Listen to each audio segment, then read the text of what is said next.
কবিতাৰ শিৰোনাম উলট পালট। কবি অতুল চন্দ্ৰ হাজৰিকা। এক আছিল বুঢ়া বুঢ়ী, নাছিল সিহঁতৰ লুৰা-লুৰি। কথাই কথাই এদিন দুয়োৰে লাগি গ'ল বৰ খুৰা-খুৰি। বুঢ়াই ক'লে ফিতাহি মাৰি, শুনিছনে খাই ঘুগুলি বুঢ়ী? সাদিনত তই যিমান কৰ এদিনৰ মোৰ কাম।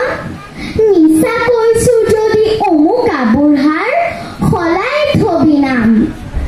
বুঢ়ী উঠিল দাং খাই, উত্তৰ দিলে বুঢ়ালৈ চাই। বুঢ়ীৰ জহতে দুবেলা দুমুঠি খাই আছ তই ভাত। এদিন মাথোন নহ'লে মই চেলাই পেলাবি দাঁত। কালিলৈ বাৰু পৰমান চাম, শালখন লৈ মই যাম। তই হবি ঘৰৰ ঘৈণী, হাঁহ পাৰবোৰ চাবি। আছে মানে ঘৰৰ কাম, মনোযোগ দিবি। গাই খীৰাবি, ভাত ৰান্ধিবি আৰু কাটিবি সূতা। তেতিয়াহে তোক মই বুঢ়া বুলিম বৰ মতা। পিছদিনাখন হ'ল পুৱা, মুখত ভৰাই এখন গোৱা। বুঢ়ী ওলাল পোন্ধ মাৰি, কান্ধত নাঙল লৈ।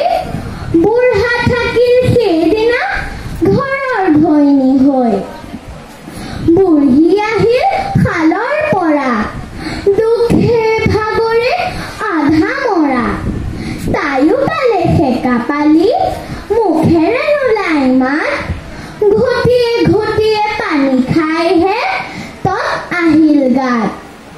বুঢ়াই ক'লে হাত জুৰি, অ মোৰ বুঢ়াৰ লগৰী। সঁচাকৈ তই ঘৰৰ ঘৈণী, ঘৰৰ লখিমী মোৰ। মূৰৰ চুলিৰ সমান হৈ আয়ুস বাঢ়ক তোৰ। শপত খাই ক'লোৱে তোৰ ভাগ আৰু নধৰো মই। তোৰ কামো নহয় ঢিলা, প্ৰমাণ মাথো চালো। নলগা জেঙত লগাৰ ফল হাতে হাতে পালো। বুঢ়ীয়ে ক'লে লাপুং বুঢ়া